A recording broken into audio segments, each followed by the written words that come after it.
It's an everyday thing, it's an everyday thing, it's an everyday thing when you let your nuts hang. Republicans big. If they put judges like that on, I wasn't served well by the people that pick judges, I can tell you. Things like that are just too bad. I appointed the judge and he goes like that, so I wasn't served well. Obviously, I don't know the judge, but if he made that kind of a decision, Portland is burning to the ground. I mean, just before we go any further, Portland isn't burning to the ground, ladies and gentlemen, boys and girls. But what does this sentence mean? I appointed the judge and he goes like that, so I wasn't served well. Obviously, I don't know the judge, but he made that kind of a decision. Does he think that saying this out loud will, one, influence the way the judges rule, or is he just taking his mask off and standing there naked telling us what he thinks the judges he appointed should do? I think that it is very clear that the president is disappointed in the nominee that he put forward back in 2018 in Oregon. And I think that that is where I think it is important for us to also distinguish, President Trump term number 1 versus President Trump term number 2. And the keenness, not only toward the cabinet officials that are placed and nominated into these positions, but also the judges that are being nominated here. And the president was rebuked here in a very, very explicit way by the judge in Oregon. And so, this is a moment here where he is up against, if you just take Portland, the Portland police chief is making the case here that this is just, one square block, not the 145 square miles that is encompassing Portland. And for anybody that has visited Portland over the last days, weeks, or months would wholly acknowledge that. And you're dealing with a federal judge who lives there in Oregon and is very aware of what the situation is on the ground. And so clearly the president, I think that this is indicative of, somebody that is, not pleased, obviously, with the decision here, but one in which I think it's calling into question what other venues do you go before ultimately, and what other judges, perhaps Trump-appointed ones, will also rebuke his efforts. Amy, thank you for your patience. This wasn't a he, but I don't know that that even justifies discussion. So what I think what we have here is a failed attempt at getting a Trump loyalist. And I think some people, like Trump said he doesn't want to break the law. A judge who has a code of ethics, they have to take ethics classes and stuff, and an oath of being ethical to the American people. That's who they're being.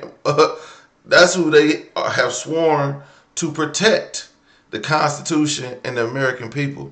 So this judge is also following the law as Trump likes to follow the law, but the judge can't just be loyal to Trump based on Trump's ideas versus the law. And that's what we're seeing here. Law versus idea and loyalists.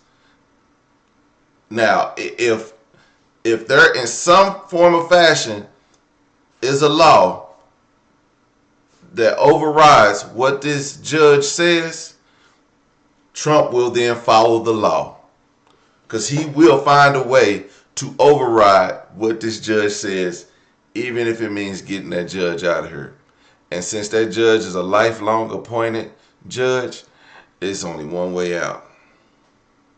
The Democratic plan, and they're going to block that. Same thing that happened last week. They will then go to the Republican plan, and they will probably block that. Now, Congress is paralyzed, lawmakers spinning in circles, the government shuttered. The Senate likely blocks competing funding plans later tonight, and they need 60 yeas. But the GOP believes that Democrats will eventually cave.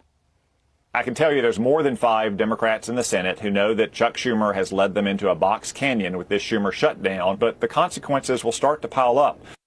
That includes concerns about aviation safety, as federal employees must work without pay.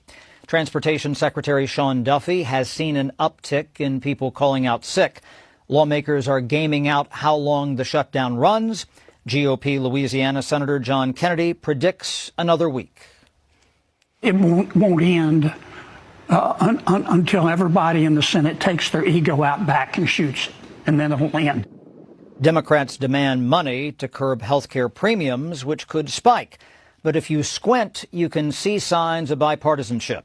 House Speaker Mike Johnson is discussing Obamacare subsidies with prominent Democrats. I had I think a fruitful discussion with Senator Patty Murray about 2 days ago, a day or so ago. Whatever the conference committee comes up with, I will put on the floor. But Senate Minority Leader Chuck Schumer is skeptical of Johnson's promises. Delay has always been Speaker Johnson's M.O. Speaker Johnson has survived by kicking the can down the road. When Johnson says later, they know he means never. Now, the White House will not say when it might fire federal workers. Press Secretary Caroline Leavitt says the White House wants to see how the votes go tonight. Jillian? All right, Chad, what can you tell us as well about these new Republican allegations that the former special counsel Jack Smith had been tracking their phones? Well, an oversight request reveals that Smith tracked the phones of 12 GOP lawmakers. That includes Lindsey Graham and Ron Johnson. This was part of the probe into the Capitol riot. It's rare, but not unprecedented, to issue subpoenas for lawmakers. Yeah, I have no idea what that last part meant. But, look, we looking at another week. People are taking off, calling in sick because they're not getting paid. Imagine this. The people who aren't getting paid, the FAA employees, not getting paid, they're going to work. And then you tell them, oh, y'all might not get y'all back pay. So y'all working purposely for free. Y'all working for, this is on y'all's own accord. We're not forcing y'all to come to work. Y'all don't have to come to work. It is, we are furloughed.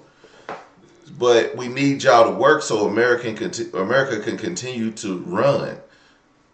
But because y'all work, y'all may not get paid because there's a law that may prevent y'all from getting paid, according to Mike Johnson and Donald Trump. So, but no Democrat has said that. No Democrat wants people to lose their pay that they're working for and not get paid for it in the future. But that, y'all see where it came from. Point is, when those people wake up tomorrow and they go to work and they ask their boss, will I get paid for what I do today? And their boss has no answer, what y'all think about to happen? All them bags are going to be stuck on the runway, okay? Man, boy, okay? Okay? Pay attention, America. We have to press these people to get this bill signed. We have to press them, and we have to press the issue for people to receive their pay. It's not the overwhelming or majority of America's fault that people are not getting paid. That is a law that someone in the Republican Party has researched to pressure Democrats into signing this bill, so it'd be like, oh, well, the Democrats don't want to sign the bill, and that's why people aren't getting paid. So it went from healthcare for immigrants to pay to furlough employees. It's all relies on the Democrats signing the big old beautiful bill. I'm telling you, this is what's happening. This is what we've been told. Y'all just got to read between the lines. Trump just said that some federal employees who have been furloughed because of the government shutdown won't be paid. Now, of course, you and I know that this is highly against the law and that furloughed employees are due back pay the moment the government reopens. But Trump is seemingly saying he's not going to do that. Now, of course, this is illegal, which means if this happens, they're going to face a Trump administration. Trump didn't say that. I'm gonna fact check him. He didn't directly say they won't get paid. He said there's a law that may prevent them from getting paid, and he's gonna look into it. Trump just said that highly against the law and that furloughed employees are due back pay the moment the government reopens. But Trump is seemingly saying he's not going to do that. Now, of course, this is illegal, which means if this happens, they're going to face, the Trump administration, heavy lawsuits in the court system because you're blatantly violating the law. Now, is Trump just saying this because he's very good at staying on the forefront of media? I'd like to think so, but I also think that this is something that he might actually seriously consider doing. His whole thing is cutting costs, and he might say, well, if furloughed employees were not working, why should I pay them? But he also made it seem like it kind of depends. If he likes the employees or not, as in, do they support him or not, that'll kind of determine whether they're paid. Now that he did do, he said some of them might, some of them may not, some may get paid in another way. Or not. In my opinion, this is likely not going to happen. It's going to face severe legal challenges, but the fact that the president is even hinting at this is ridiculous.